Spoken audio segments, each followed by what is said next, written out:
larga travesía en este viaje por la universidad, hacia la Feria del Libro en Frankfurt y ahora aquí en Barcelona.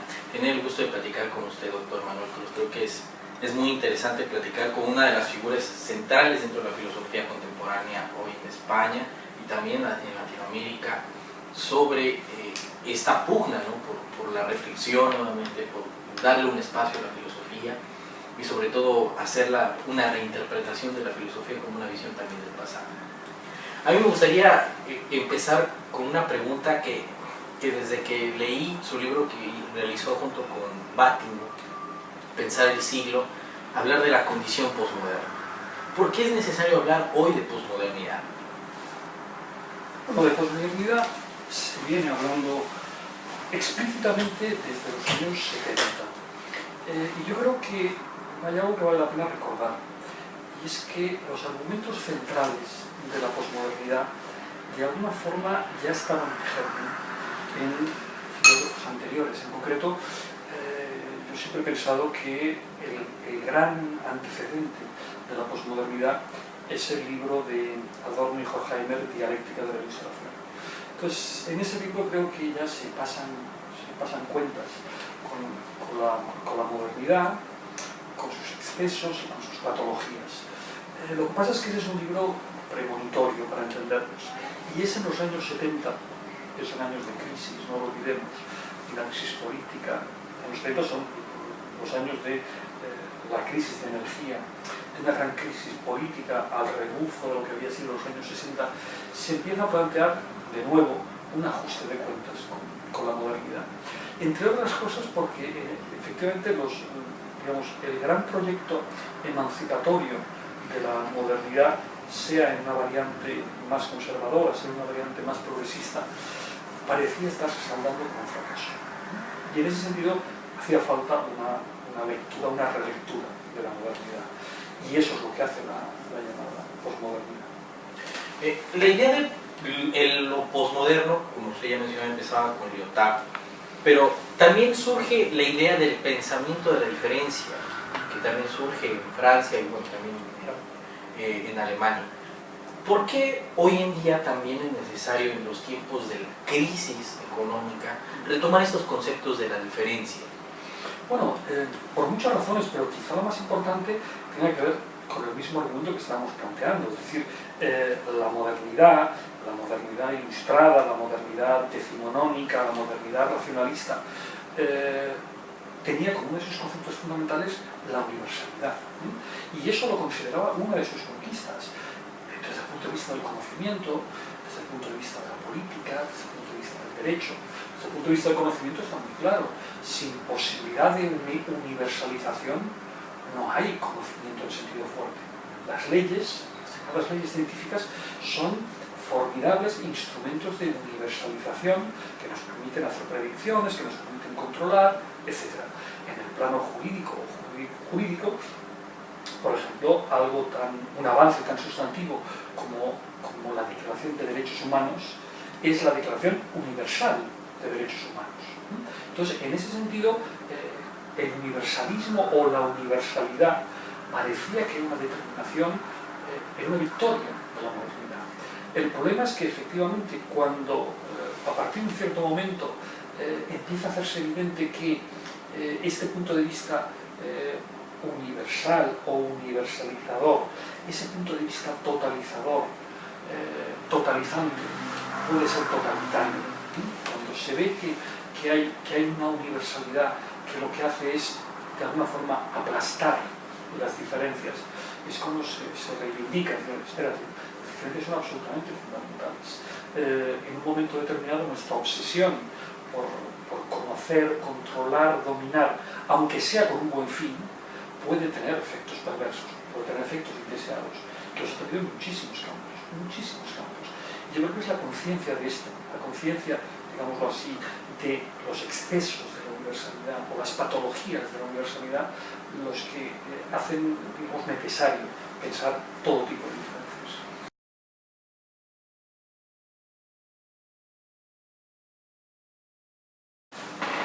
Estamos platicando sobre la idea también de la antropotecnia, que es una condición que hoy se denuncia constantemente dentro del campo de la filosofía.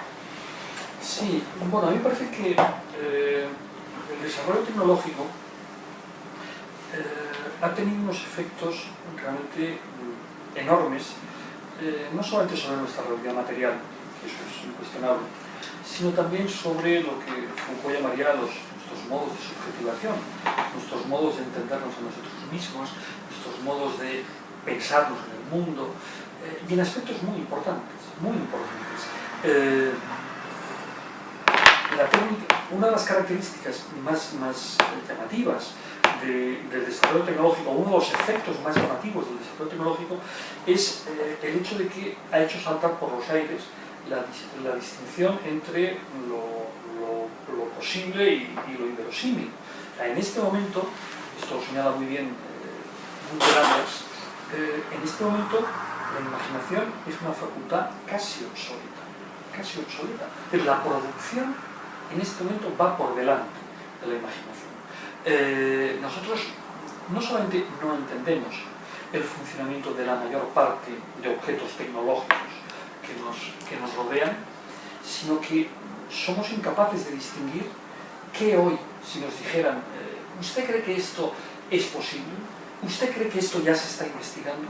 ¿Usted cree que esto ya está a punto de comercializarse? No sabríamos, no sabríamos. Entonces, a mí me parece que lo más importante es que eso hace saltar por los aires una distinción fundamental o clásica de nuestro pensamiento, la distinción entre pasado, presente y futuro. El futuro era el lugar en el que se alojaba lo que todavía no, lo posible, lo verosímil, lo deseable, lo que soñábamos, todo eso lo ubicábamos en el futuro. Ahora la línea de marcación entre presente y futuro se ha desdibujado. Eso por una parte. Luego por otra parte está la cuestión de en qué medida ese desarrollo tecnológico es algo que genera una profunda inquietud. Precisamente porque estamos desarmados, nos sentimos inermes frente a todo eso. O sea, no sabemos sus límites, no sabemos su alcance.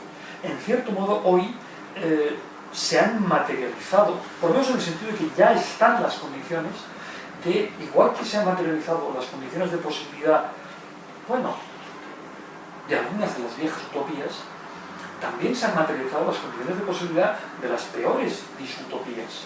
El desarrollo tecnológico nos permite, efectivamente, acabar con muchísimas enfermedades, no solamente prolongar los años de esperanza de vida, sino incluso plantearnos la inmortalidad. Sabemos dónde está, de qué depende nuestra condición mortal, sabemos en qué punto está, dónde está, de qué depende realmente. Por lo tanto, sabemos dónde se tendría que investigar. Imagínate hasta qué punto. Pero por otro lado, también las peores pesadillas se han cumplido. Las peores que sería no solamente digamos, la autodestrucción de la humanidad, sino también que ese producto se independizara y se volviera contra nosotros. Las máquinas que se vuelven locas, las máquinas que empiezan a atacar a los hombres. Eso es algo, evidentemente, que ya está ahí, ya está ahí. Es decir, la escala tecnológica es una escala que nos desborda por completo. El detalle es que ya ha quedado hasta anacrónico el detalle de decir, un ordenador puede hacer operaciones matemáticas para las que un ser humano necesitaría vivir centenares o miles de años. Eso es una muestra. Bueno, la máquina puede ya muchísimo más que nosotros. Y eso también puede ser una de las pesadillas del hombre. Ahora que platicábamos sobre este concepto de la antropotecnia, me llama la atención un concepto que creo que es también muy importante. ¿Cómo se legitima la modernidad para que se pudiera construir todo este orden? Y a partir de esta legitimación de la modernidad, ¿cómo nosotros transitamos a la idea de lo posmoderno, no solamente en el concepto de la universalidad, sino también dentro de las patologías, que también sería la del hombre por la obtención de riqueza, que también entraríamos ahí en el campo de la colonización? Mira, en su último libro, Roberto Espósito utiliza una categoría que me parece muy interesante. Él habla de que hemos pasado de la teología política, que es el concepto más clásico, a la teología económica. Yo creo que esto es extremadamente importante, porque, digamos, la esfera, digamos que hay una diferencia, a mi juicio, muy grande respecto al modo en que teníamos organizado el imaginario colectivo hasta hace pocas décadas y el modo en que lo tenemos organizado hoy. Digamos que uno de los rasgos más característicos del modo de pensar, la realidad, que funcionaba hasta hace relativamente poco, es la idea de que en lo real había diversas esferas, la esfera de lo económico, la esfera de lo cultural, lo que tú quieras, ¿no? Y todas esas esferas estaban incluidas dentro de una gran placenta, que era lo político. La política era el ámbito que acogía todas esas, digamos así, subesferas. De tal manera que era normal que la gente dijera y pensara que cuando cambie tal régimen político, todo cambiará, ¿no? Porque esa era la macroesfera. Fíjate que ese lenguaje hoy ha desaparecido por completo. Hoy los políticos, los responsables políticos, hablan de su propia actividad en términos de una gran limitación. Yo hago lo que puedo, no tengo margen de maniobra, me llegan directrices de fuera. La esfera política ya no es la macroesfera. ¿Cuál es la macroesfera? Porque la hay, una nueva macroesfera. La esfera económica. La esfera económica ha terminado, como tú decías, por colonizar todas las demás esferas que han pasado a regirse por esa lógica. Que es la lógica del rendimiento, de la competitividad, etcétera, etcétera. Y eso ocurre en el caso de la política, que se ha convertido en un mercado, eso ocurre en el ámbito de la cultura. Por ejemplo, las universidades en muchos países, pensadas prácticamente como centros de formación profesional superior, cuya obsesión es adecuarse al mercado. Han dejado en las universidades, en muchísimos países, han dejado de hablar en términos de, por ejemplo, salvaguardar el acervo cultural, cuidar la herencia recibida. Todo eso parece que es cada vez menos importante. Lo único importante es si efectivamente los egresados van a encontrar, hay un lugar para ellos en el mercado de trabajo. Las relaciones personales se han contaminado de esto, ¿no? Son cada vez más relaciones de poder, relaciones de competitividad. Y entonces, en ese sentido, las formas tradicionales de legitimación se han volatilizado. Es decir, el mundo tal como está organizado hoy no precisa legitimación. ¿Por qué? Porque no aparece como uno de los órdenes posibles, sino como lo obvio, como lo dado, como lo natural. Nosotros hoy nos relacionamos con el mundo, y nos relacionamos en concreto con lo económico, no como si fuera una posibilidad entre muchas, sino como algo inevitable. Y así entendemos las noticias que nos llegan. Y cuando se nos habla de una crisis, se nos habla de la prima de riesgo, se nos habla de la bolsa, hemos naturalizado ese mundo y lo recibimos como si fuera natural. Y nosotros, ante la naturaleza, ¿cómo reaccionamos? Acomodándonos a ella, adaptándonos a ella. No pensando que podemos intervenir para que mañana no llueva. No, intervenimos para protegernos de la lluvia, pero no para que no llueva. Entonces, el mundo fundamentalmente económico, que es como hoy nos lo representamos, es un mundo que no requiere legitimación, porque no es presentado como el resultado de una acción humana, sino casi como una fatalidad natural. Y entonces, como usted mencionaba, creamos estructuras dentro de lo simbólico, donde, retomando la idea de Gunther Anders, es la obsolescencia del hombre. Y con ello me surge la inquietud de esta obsolescencia del ser o del hombre nos llevaría a una condición nihilista. No sé, la condición del nihilismo también es una condición que nuevamente se retoma hoy en el siglo XXI. Mira, yo creo que desde el punto de vista de las ideas, el nihilismo, dicho de una forma muy vertical, no es un lugar para quedarse a vivir.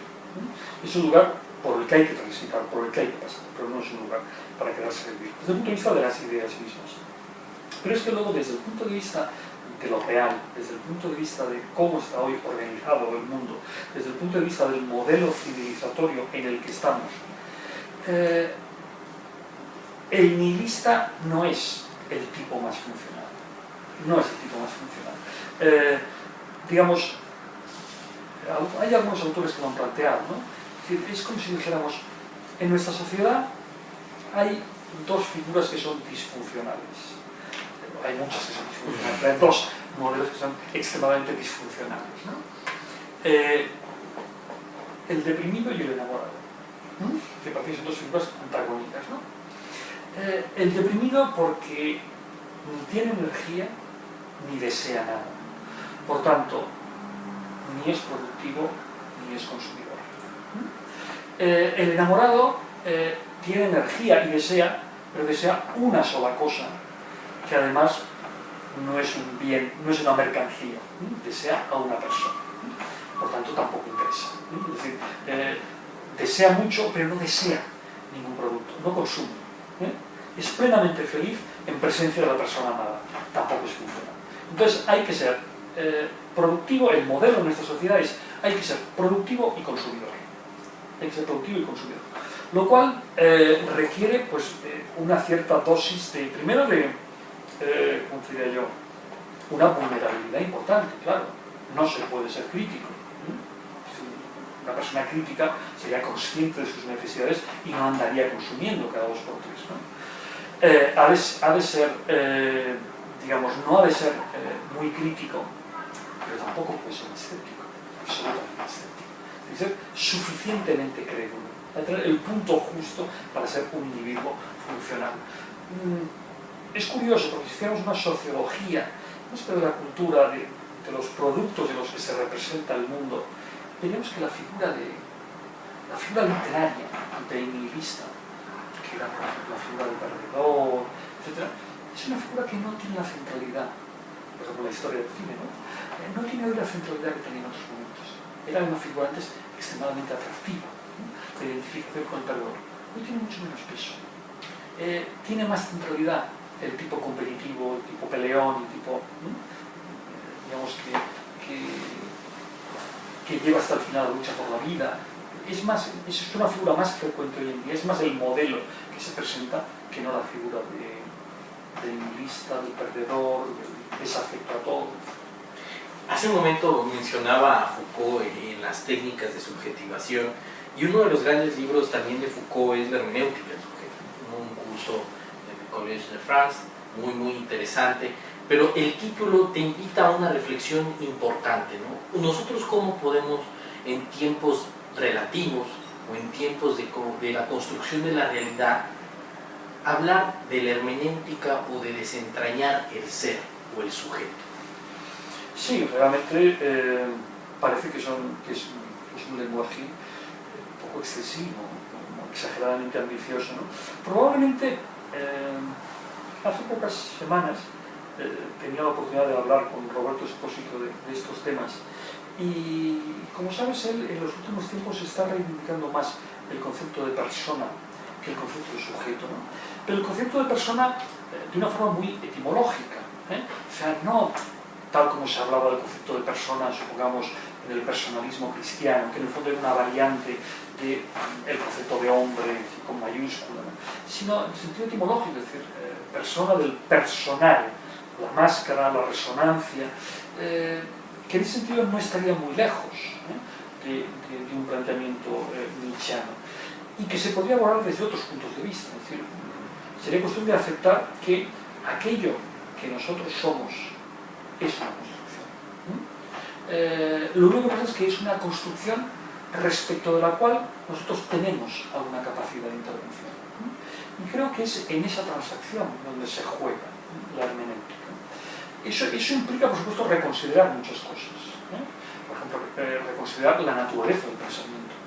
Y esto no siempre es fácil, entre otras cosas porque vivimos en una tradición, la tradición moderna, filosófica, que en gran medida ha insistido en que el pensamiento es algo que me pertenece. Esto desde Descartes está clarísimo. Pienso y lo que yo pienso, como si mis ideas fueran mi propiedad. Bueno, frente a eso habría que reivindicar una idea no tan fuerte, en el sentido de decir, a lo mejor lo que uno piensa no es tanto aquello que sale de uno, como aquello que, estando ahí disponible, siendo de alguna forma común, nosotros lo aceptamos. Es algo así como lo que yo pienso, mis ideas, no son tanto las ideas que yo he producido, como las ideas con las que me quedo, que estando ahí me las quedo. con otro lenguaje que yo hago mías, pero no son mías, no me pertenecen, no las he producido yo. Y eso valdría para casi todas las determinaciones, la propia palabra. Esto, digamos, lo llevó con mucha gracia hasta el límite Borges en el cuento este de Pierre Menard, autor del Quijote, ¿no? Bueno, el lenguaje no es de nadie, entonces, bueno, ¿por qué no pensar que hubiera alguien que empezara a combinar las palabras en el mismo orden que las había combinado otro? Bueno, ¿por qué no podrías decir entonces que Pierre Menard es el autor del Quijote? Ya sé que es una exageración, todo está, pero la idea es esta, ¿no? La idea es, quizá durante demasiado tiempo, la modernidad nos ha llevado a confundir la conciencia con el poder. Que yo sea consciente de algo no me concede un determinado estatuto. No automáticamente me concede un estatuto. Por ejemplo, en el pasado se confundió muchas veces la conciencia con la libertad. Bueno, sí, uno puede ser consciente, lo cual no significa que sea del todo libre. Es capaz de registrar lo que le pasa, pero no tiene una completa soberanía sobre todo lo que le pasa. A mí me... Perdona, sí, no, me mencionas hace un momento a Lacan. ¿Qué soberanía tengo yo sobre mi deseo? Yo puedo ser consciente de mi deseo, pero yo no tengo soberanía sobre mi deseo. ¿Está? Tengo un margen de maniobra, lo cual no quiere decir que sea un esclavo por completo de mi deseo, pero no está en mi mano elegir el tipo de cuerpo que yo deseo. Por eso a veces en este lenguaje, es una forma de hablar, ¿no? Pero cuando dice, es una opción sexual. Bueno, sexual relativamente, quiero decir, para un homosexual, un hombre, un varón homosexual, desear otro cuerpo de varón no es una opción, es algo que ya está ahí. Y para un heterosexual, desear el cuerpo de una mujer no es una cosa que elija. Yo soy libre de elegir, no, yo soy consciente de, digamos, qué cuerpo deseo, pero no tengo soberanía sobre lo que puedo desear. Retomando la pregunta que iba a realizar hace un momento, ¿por qué hoy en día es necesario la filosofía en tiempos de crisis? En tiempos de crisis económica, en tiempos de crisis del pensamiento y sobre todo en esta idea futurista por parte de la propia dinámica social que se vive, en una tendencia, y la afirmo un tanto futurista, como quema de libros, dejando a un lado la importancia del libro como el vínculo por excelencia para la reflexión, para conocer el pasado. Hoy vivimos mucho de lo que diría Rorty, ¿no? Vivimos una sociedad altamente pragmática que no ven que en el espejo de la naturaleza son un subproducto también de la supervivencia de otros. Sí, bueno, la verdad es que la respuesta que me surgía cuando me decías por qué filosofía o pensamiento en tiempo de crisis era porque estamos en crisis precisamente, para conocer la naturaleza de esa crisis, para entender lo que nos ocurre. Porque me parece que ese es un rasgo muy importante de nuestra sociedad. Yo hace un tiempo ya comentaba este planteamiento, ¿no? Ortega distinguía entre ideas y creencias, y decía aquello que luego se ha repetido mucho, incluso yo mismo lo he repetido mucho, de que las ideas se tienen en las creencias, se están. Las creencias es aquello que damos por descontado, aquello que no cuestionamos, ¿no? Entonces, que no cuestionamos, pero que desarrolla una enorme eficacia.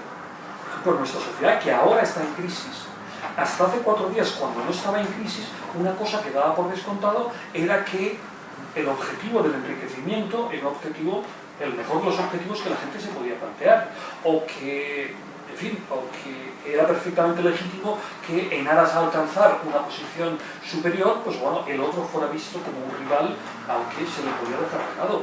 Es decir, hemos organizado nuestra vida dando por descontadas un montón de cosas. Y en muchos casos, esas cosas que damos por descontado, en vez de proporcionarnos la felicidad, nos han hecho desgraciados. Entonces, claro que es fundamental ser conscientes de cuáles son las creencias invisibles, pero tremendamente eficaces, pero tremendamente operativas. A lo largo de la historia siempre ha sido así, por cierto, pero en época de crisis es particularmente importante para ver cómo salimos de la crisis. Pero la historia de la humanidad, evidentemente, es la historia de esto, la historia de la crítica, es la historia de ir reconociendo la condición de creencias que tenían determinados supuestos que se daban por obvios. En la Edad Media no existían los ateos, existían los herejes, pero no había ateos. ¿Por qué? Porque se daba por descontada la existencia de Dios. Bueno, cuestionar esa idea que se da por descontada es un avance en la historia crítica de la humanidad. Hasta hace muy poco se da por descontado el progreso material, el crecimiento indefinido, etcétera, etcétera. Cuestionar esa idea, insisto, con la que se contaba, que ni siquiera era objeto de reflexión, eso sin ninguna duda es un avance. Digamos, la función de la filosofía, el tópico es decir, la filosofía se pregunta el porqué de las cosas, sí, está bien, bien. También la ciencia se pregunta el porqué de las cosas, o las ciencias. Yo a veces pienso que la filosofía, más que hacerse la pregunta ¿por qué?, se hace la pregunta ¿seguro? Es lo que me has dicho que parece obvio, ¿seguro? Y si tú te fijas en nuestras conversaciones, en nuestros planteamientos, en los periódicos, en todas partes, hay un montón de cosas que no cuestionamos. Supongamos, no sé, el valor de la persona humana. ¿Cuántas veces no habremos escuchado no somos animales, somos personas humanas? Una frase que mucha gente dice, dando por descontado, y digo, no, ¿quién lo va a discutir? Ahí se está, en esa afirmación, se está encerrando un discurso antropológico que habrá que plantear. Por cierto, respecto a las personas humanas y respecto a los animales. Hoy mucha gente dice, oye, ¿qué es esto de decir no somos animales? ¿Qué imagen de los animales estás dando tú por descontado? Una imagen en la que, por ejemplo, les puedes poner a tu servicio, les puedes infligir dolor, puedes jugar con ellos, etc. ¿Seguro? Y mucha gente hoy se pararía a pensar. Pero fíjate, cuando en otro momento se decía esto, no somos animales. Estamos deslizando una idea que necesitaba crítica. Ahora, fíjese que estaba observando este elemento, ¿no? que se habla sobre el concepto de responsabilidad. El concepto de la responsabilidad tanto para los sujetos y también para los animales no humanos, que es la nueva denominación, la categoría de la pugna por los derechos de los animales. Pero el concepto de responsabilidad también nos llevaría a otro tema, ¿no? que es la otredad, ¿no? Algo que Levinas trabajó mucho, ¿no? ¿Usted cree que dentro del imaginario de la reflexión filosófica y también política es necesario ya la inclusión no solamente de la afirmación del sujeto propio, sino de la inclusión del otro? Y hablar del otro como el animal no humano, o del otro como también como animal humano.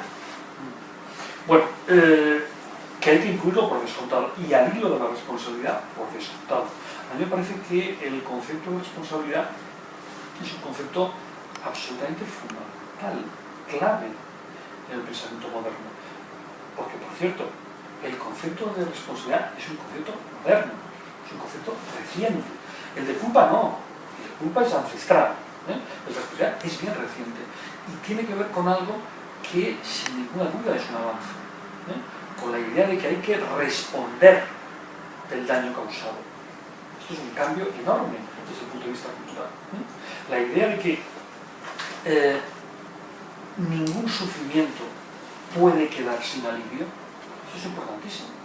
Porque antes, en la vieja idea de culpa, en la idea, pongamos por caso de que estamos en este mundo para sufrir, el mundo es un valle de lágrimas, el dolor no había que repararlo, había que sobrellevarlo. Ya está. Eso es un cambio absolutamente fundamental. Absolutamente fundamental. Pero claro, ese cambio, digamos, es un cambio no solamente en el vínculo, sino también en los elementos vinculados. Claro, pues eso significa que cualquier persona puede decir, oye, que yo he sido objeto de un daño, ¿qué pasa? Lo que concede un estatuto antropológico de una cierta dignidad es precisamente eso, el poder reclamar responsabilidad. En las épocas anteriores de la humanidad, donde no estaba reconocida la dignidad del ser humano, el esclavo era alguien que, por definición, no podía reclamar ninguna responsabilidad. En absoluto. Aristóteles no lo consideraba ni propiamente un ser humano que iba a poder reclamar. Entonces ahí, digamos, en el modo en el que tú conjugas en concreto la responsabilidad, estás abriendo paso a lo que estás planteando de la otredad, del otro, digamos, en toda su plenitud. incluyendo al diferente, al extraño, etcétera, etcétera. Que esa es una idea bastante interesante, el anormal. Hoy en día me parece muy interesante el fenómeno que se ve en Europa, que hoy en día lo pude observar dentro de los aeropuertos, que es un fenómeno interesante, de construcción también filosófica, porque hoy en día generamos condiciones de discriminación, de diferencia, sobre todo en raza y religión, que no es un tema ya acabado por la modernidad, que parecería que el gran universal de esto iba a ser la tolerancia, un estado laico, la proliferación de la razón, pero ante esto vemos como otro elemento subyacente de las sociedades contemporáneas o de las sociedades del siglo XX. Se continúa discriminando, se generan los anormales, pero la normalidad como aquellos que piensan diferente o que luchan contra lo establecido. Para usted, ¿usted considera que es posible para Europa construir un modelo de reflexión filosófica que incluya a estas construcciones de los anormales o de los diferentes? A ver, debería ser posible, o por lo menos hubo un momento, hubo un tiempo en el que parecía que las condiciones, digamos, teóricas de posibilidad, las condiciones imaginarias de posibilidad, estaban ahí. Quiero decir, en el momento en el que se hablaba de la construcción de una identidad europea. Entonces, la construcción de una identidad europea, digamos, una identidad que valiera para realidades tan distintas, hubiera sido un ejercicio interesante, porque luego obligado a pensar una identidad mucho más abarcadora, capaz de asimilar esto, las diferencias de raza, de religión, etc., ¿no? Y de hecho había algunas ideas que eran importantes, ¿no? Por el caso de Europa, ¿no? Bueno, Europa es una Europa multilingüe, ¿no? Bueno, ¿cuál es la lengua de Europa, no? Y ha habido gente que ha hecho una formulación que era muy bonita, ¿no? Que no sé si va a poder tener desarrollo material, pero que era muy bonita. Pues no, es que la lengua de Europa es su tradición. No un idioma u otro, sino su tradición. Lo que une a los europeos, el cauce que los vincula a todos, es compartir una tradición. Bueno, eso estaba muy bien. No sé si se está avanzando en esa dirección. Mejor dicho, creo que no se está avanzando en esa dirección desde muchos puntos de vista. Desde el punto de vista político, desde el punto de vista económico, desde el punto de vista cultural. Creo que es evidente que estamos asistiendo a un resurgir, digamos, de localismos específicos. Creo que la identidad europea en este momento no tiene tirón, no tiene atractivo, es una especie de polo que atraiga a los ciudadanos. Y por otro lado, lo que comentamos hace un momento a propósito de lo económico como el gran marco, en el caso de Europa se cumple perfectamente, no solamente en perjuicio de lo cultural, sino sobre todo en perjuicio de lo económico, perdón, de lo político, clarísimamente. Vamos, si conserváramos alguna capacidad de escándalo, es un auténtico escándalo el papel prácticamente nulo que juega desde el punto de vista de la representación europea el Parlamento Europeo. Prácticamente nulo. Nos hemos acostumbrado a dar por descontado que las iniciativas europeas son cosa de 2 o 3 jefes de Estado, y últimamente de una jefa de Estado. Y ya está. Y lo recibimos cada día y leemos cada día los periódicos con toda normalidad. La señora Merkel dice esto, dice otro, como mucho habla con Hollande, y ya está. Y aceptamos que esa es la manera en la que se está gestionando Europa, con la política absolutamente desaparecida, absolutamente desaparecida, hasta el extremo de que son los poderes económicos los que en un momento dado le dicen a un presidente de la República, como era Berlusconi, que obviamente no era santo de mi devoción, pero en todo caso era el presidente elegido, oiga, usted se tiene que ir,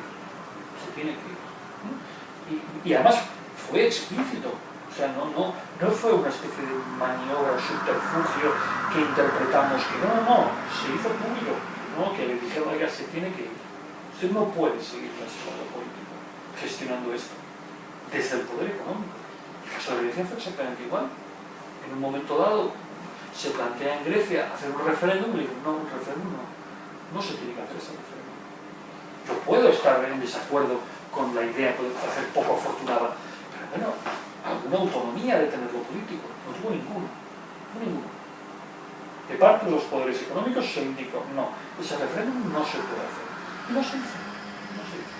Esto es realmente extremadamente importante de lo que está ocurriendo, ¿no? De cómo nos representamos el escenario en el que estamos. Ahora, ya sé, en la charla había un comentario que me parece muy significativo sobre la idea de la crítica al neopositivismo. Mucho en México se observa que hay una tendencia analítica, neopositivista, y sobre todo el Círculo de Viena, sobre que lo importante en la discusión filosófica solamente la construcción del lenguaje, del uso correcto de los enunciados, de la lógica, pero en términos teóricos, ¿cuáles son los límites y los alcances de este modelo? Bueno, a ver, ¿de modelo neopositivista? Bueno, yo creo que la filosofía analítica en su conjunto, y yo allí estaría totalmente de acuerdo con algo que decía hace muchos años Manuel Sacristán, es una filosofía fundamentalmente técnica. Su valor es técnico. Y ahí es un valor, no lo cuestiono, pero es técnico. A mí me parece que, digamos, la ambición teórica del discurso analítico es muy limitada. Es muy limitada. Yo creo que la analítica hace bien su trabajo. Ese trabajo lo hace bien. Y cuidado, muchas veces lo hace mejor que otras filosofías, ese trabajo. Yo, digamos, tampoco soy partidario de descalificaciones demasiado sumarias de la filosofía analítica. Me parece que es un valor. El rigor analítico es un valor. Que, por cierto, está en los filósofos y también está en otro tipo de intelectuales. Por ejemplo, los juristas suelen ser muy analíticos. Y eso está muy bien, eso está muy bien. Digamos, según y cómo, entre la forma en que discuten dos analíticos y la forma en que pueden discutir dos hermeneutas un poco distraídos, muchas veces prefiero los analíticos. A veces da la sensación de que algunas filosofías, digamos, no analíticas, se complacen en la imprecisión, en la dificultad de resolver los problemas, en mantenerse en una ambigüedad permanente, y no estoy seguro de que eso sea bueno siempre, ¿no? Yo recuerdo en cierta ocasión que en unas jornadas que organizamos en la Facultad de Filosofía dio una charla un filósofo del derecho que procede del mundo jurídico, mucho prestigio, Ernesto Razón Valdés, e hizo un planteamiento del concepto de culpa. La culpa, la responsabilidad, términos jurídicos, términos políticos, hizo un planteamiento muy ordenado. Y a mí me llamó la atención el nerviosismo, la inquietud, la desazón que eso provocaba en los estudiantes de filosofía, porque les molestaba que las cosas pudieran estar tan claras. Y entonces le reprochaban, eran incapaces de decirle por qué no estaban de acuerdo. Pero era algo así como, bueno, pero no puede ser tan fácil, pero es más confuso. Bueno, cuando sea confuso, vale, pero lo que podamos desconfundámoslo mejor, ¿no? Entonces yo creo que eso hay que decirlo, ¿no? También creo que, digo, para que no se malinterprete la crítica a la filosofía analítica, también creo que en muchísimas ocasiones las filosofías, algunas filosofías no analíticas, ¿no? Se complacen demasiado, no solamente en la imprecisión, sino en la ausencia de práctica. Estoy pensando en un tópico muy reiterado, ¿no? El tópico de que los filósofos no proporcionan respuestas, sino que solo hacen preguntas. Bueno, eso está bien, eso está bien. Eso está bien, bueno, eso está bien si quiere decir que los filósofos preguntan cada vez mejor. Pero claro, si preguntan así porque sí, y se siguen preguntando lo mismo, y no sirve de nada hablar y discutir y dialogar, y seguimos en la misma pregunta inicial, pues bueno, eso Sócrates no lo hubiera aceptado. Sócrates empieza a preguntar y bueno, y al final del diálogo estamos en un punto distinto. ¿En qué punto estamos al final del diálogo? Preguntando mejor. Tú empezaste diciendo, yo creo que lo bueno es lo que vale para todos, y al final te das cuenta que has dicho otra cosa. Por tanto, en el supuesto de que la filosofía tuviera solo que preguntar, entonces de sí. Entonces sería de exigir que pregunte cada vez mejor, con más claridad, con más precisión, etc. Pero es que además yo creo que la filosofía no está solo para preguntar. La filosofía, en lo posible, cuanto pueda, debe intentar aportar respuestas. Claro está. Porque si no, ¿qué diferencia hay de esta filosofía, de aquella filosofía que criticábamos porque estaba en la Torre de Marfil? ¿Qué queríamos decir cuando hablábamos del filósofo en la Torre de Marfil? Que no se comprometía, que no apostaba por ninguna respuesta, que no decía, quizás es mejor este que otro, sino que se decía, eso ya no es mi tarea. Siempre, de alguna forma, no se quería manchar las manos. Y eso durante muchos años se le criticó a los filósofos. Pero el filósofo no debería tener también esa voluntad de ser práctico. Entonces, bueno, resumiendo, que sí, que claro que la filosofía analítica, creo que el principal error de la filosofía analítica es cuando ignora su condición de filosofía técnica y en ese sentido intenta, como te diría yo, excederse en sus competencias y afirmar que, pongamos por caso, sus limitaciones instrumentales son limitaciones del objeto. Es como si yo dijera, aquello que no veo no existe. Bueno, perdona, puede ser que no lo veas, pero no existe. Aquello que tú no puedes analizar con tus instrumentos también puede ser pensado con otros instrumentos. Ahora, que lo que tú puedes ver y puedes analizar con tus instrumentos, después de analizarlo queda mejor pensado, no tengo ninguna duda. Que el análisis del lenguaje ordinario es muy útil, por descontado. Que, como decía Austin, las expresiones que han ido superando digamos, el test de ser utilizadas por todos nosotros prueban una cierta funcionalidad, lo acepto también. Ahora, eso tiene la ambición que tiene. ¿Qué significa ser profesor de filosofía en el siglo XX? Bueno, ser profesor de filosofía, supongo que estás pensando en distinguir entre profesor de filosofía y filósofo, ¿no? Yo creo que ser profesor de filosofía significa pues aquello que contaba Hannah Arendt en La crisis de la educación, y es hacerse cargo de la herencia recibida e intentar transmitirla en las mejores condiciones. Es decir, no ser solamente una correa de transmisión mecánica, sino asumir esa herencia, cuidarla, limpiarla, depurarla, criticarla y transmitirla a la siguiente generación en las mejores condiciones. Yo creo que eso es una tarea absolutamente fundamental que no cabe desdeñar. Para mí, un profesor de filosofía, en ese sentido, no es solamente un mero repetidor, es un productor. Pues yo en mi caso lo tengo muy claro. Yo cuando estudiaba filosofía, todavía me alcanzó algunas imágenes de Nietzsche o de Heidegger que ahora nadie se creería. O sea, cuando yo empecé a estudiar filosofía, eso de Nietzsche, filósofo del nazismo, no estaba enterrado del todo. No estaba enterrado, todavía había una imagen sospechosa de Nietzsche. Heidegger no era visto unánimemente como uno de los grandes del siglo XX, sino que casi siempre, en aquellos momentos cuando yo estudiaba, era metido en el mismo saco que los existencialistas, en pie de igualdad con otros existencialistas. Bueno, toda la crítica, pues que te diría yo, de Klossowski, de Derrida, de todos los lectores, de todos franceses, de Nietzsche y de Heidegger, digamos, han transmitido en herencia otro Heidegger y otro Nietzsche. Bueno, pues yo creo que ese puede ser un buen ejemplo, ¿no? Es decir, esos profesores de filosofía no se limitaron a repetir el Nietzsche sospechoso de nazismo o el Heidegger existencialoide, sino que lo trabajaron sobre él, depuraron su imagen y lo dejaron en mejores condiciones. El profesor de filosofía ha de hacer eso. Pero luego además, yo creo que a veces hay una especie de, me parece que de humildad malentendida en quienes dicen, no, yo no soy filósofo, yo soy solo profesor de filosofía. Pero es una humildad malentendida por dos cosas. Una, la que acabo de decir, ser solo profesor de filosofía es ser mucho, o mejor dicho, ser un buen profesor de filosofía es mucho. Pero es que además no veo por qué hay que renunciar a la condición de filósofo. Lo que sería absurdo es decir, no, yo soy gran filósofo, eso sería ridículo.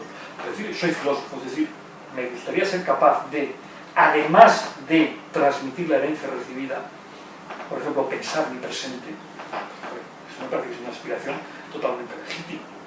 Insisto, es una presunción insoportable creerse gran filósofo, pero intentar pensar el presente solo faltaría. Y en ese sentido, pues ser filósofo en el siglo XXI, pues en ese sentido es muy distinto de ser filósofo en el siglo XX. Es decir, lo que cambia no es la tarea, sino la materia sobre la que estamos trabajando. Doctor, ha sido muy interesante toda la charla, pero me gustaría cerrar esta entrevista que usted nos platique a México. Usted está dirigiendo a una colección aquí en Herder, que tiene textos muy interesantes desde Magda Nussbaum, tiene un libro que está en homenaje a usted, que hay bastantes escritores muy interesantes, Gianni Vattimo, Espósito. Tenemos una serie dentro de su colección de Herder que es muy interesante. Cuéntenos la idea de cómo surge esta idea de ser una colección sobre estos pensadores y sobre todo por qué surge la necesidad de Editorial Herder, ya que estamos en la casa aquí, que estamos muy bien arropados, ¿no es cierto? Y yo me siento como en casa, pero yo ni te cuento. Pero, doctor, ¿cómo surge la idea? Bueno, la verdad es que la iniciativa de una colección no me corresponde a mí, sino que le corresponde a Raymond Herder. El continuar la colección sí, digamos, el encargo fue piensa una colección, y la verdad es que la pretensión de la colección, en cierto sentido, no abandono los términos que he utilizado hace un momento, es modesta y ambiciosa al mismo tiempo. Es decir, es intentar proporcionar un espacio a aquellos autores que, a nuestro juicio, a mi juicio, están, digamos, tomándole el pulso al presente. Quiere decir que en ese sentido esta colección no tiene una pretensión, digamos, no es una colección para profesores de filosofía. Con textores puede servir, pero no estamos haciendo pues eso, libros de texto para distintas materias, monografías sobre autores que puedan... Sí, alguna monografía, pero no tanto porque forme parte de un programa, de una asignatura, como porque el autor sea relevante. Entonces yo creo que de la misma forma que se ha repetido mucho últimamente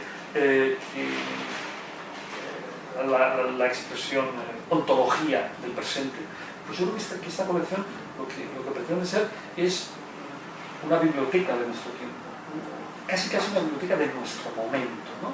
No en el sentido más superficial de la actualidad, de la coyuntura, pero sí de aquello que nos está ocurriendo, ¿no? del presente, de lo que pasa, ¿no? E intentando, digamos, que haya múltiples, el máximo de miradas.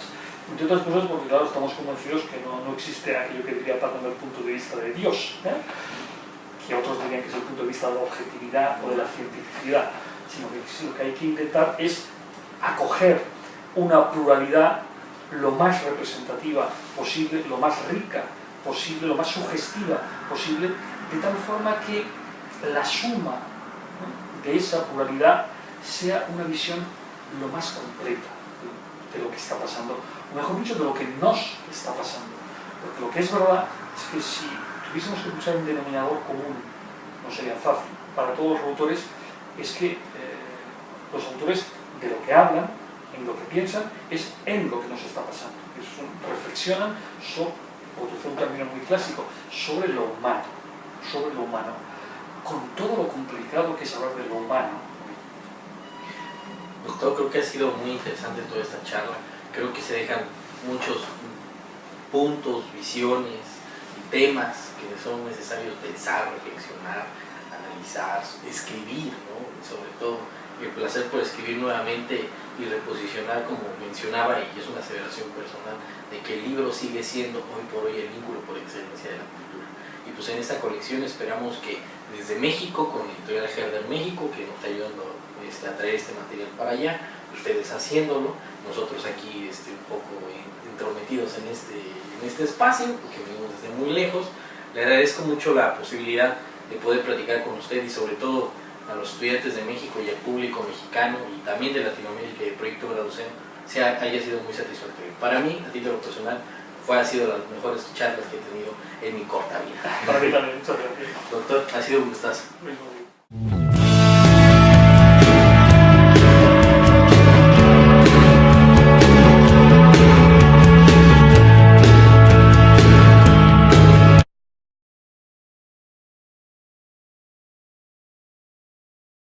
filosofía y sobre todo hacerla una reinterpretación de la filosofía como una visión también del pasado.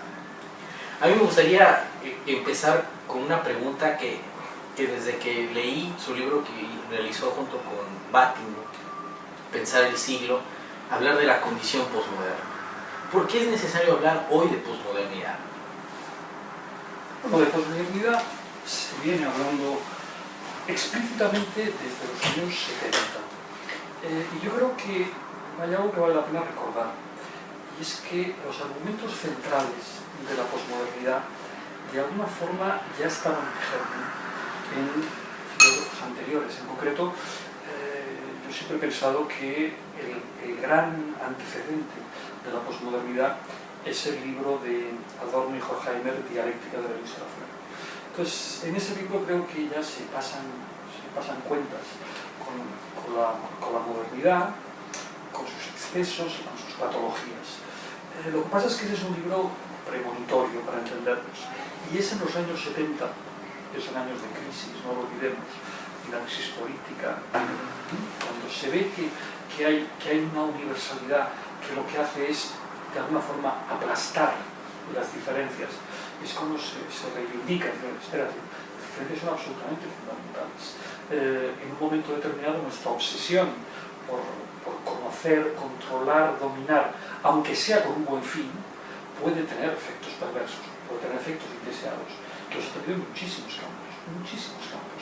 Yo creo que es la conciencia de esto, la conciencia, digámoslo así, de los excesos de la universalidad o las patologías de la universalidad los que hacen, digamos, necesario pensar todo tipo de diferencias.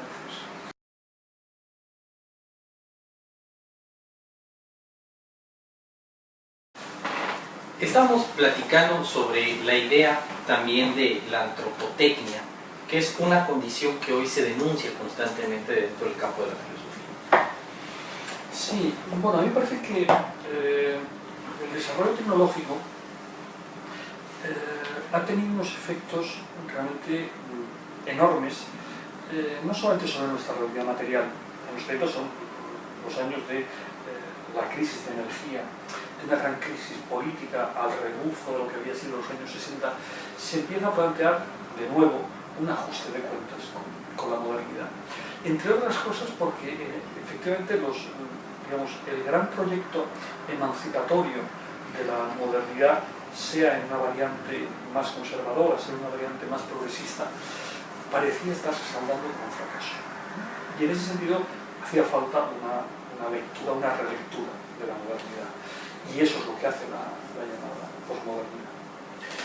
La idea de lo posmoderno, como usted ya mencionó, empezaba con Lyotard, pero también surge la idea del pensamiento de la diferencia, que también surge en Francia y bueno, también en Alemania. ¿Por qué hoy en día también es necesario, en los tiempos de la crisis económica, retomar estos conceptos de la diferencia? Bueno, por muchas razones, pero quizá lo más importante tiene que ver con el mismo argumento que estábamos planteando, es decir, la modernidad ilustrada, la modernidad decimonónica, la modernidad racionalista, tenía como uno de sus conceptos fundamentales la universalidad, y eso lo consideraba una de sus conquistas, desde el punto de vista del conocimiento, desde el punto de vista de la política, desde el punto de vista del derecho. Desde el punto de vista del conocimiento está muy claro, sin posibilidad de universalización no hay conocimiento en sentido fuerte. Las leyes, las leyes científicas, son formidables instrumentos de universalización que nos permiten hacer predicciones, que nos permiten controlar, etc. En el plano jurídico, por ejemplo, un avance tan sustantivo como la Declaración de Derechos Humanos es la Declaración Universal de Derechos Humanos. Entonces, en ese sentido, el universalismo o la universalidad parecía que era una determinación, era una victoria de la modernidad. El problema es que efectivamente cuando a partir de un cierto momento empieza a hacerse evidente que este punto de vista universal o universalizador, ese punto de vista totalizador, totalizante, puede ser totalitario.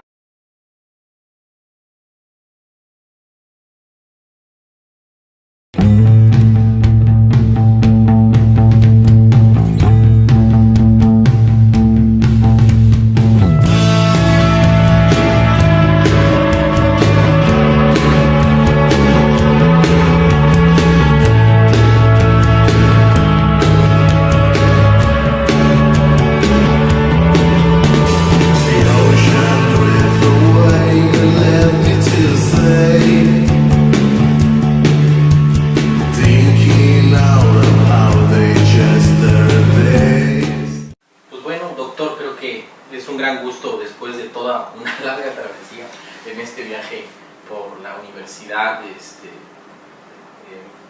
hacia la Feria del Libro en Frankfurt y ahora aquí en Barcelona, tener el gusto de platicar con usted, doctor Manuel Cruz. Creo que es muy interesante platicar con una de las figuras centrales dentro de la filosofía contemporánea hoy en España y también en Latinoamérica sobre esta pugna, ¿no? por la reflexión, nuevamente, por darle un espacio a la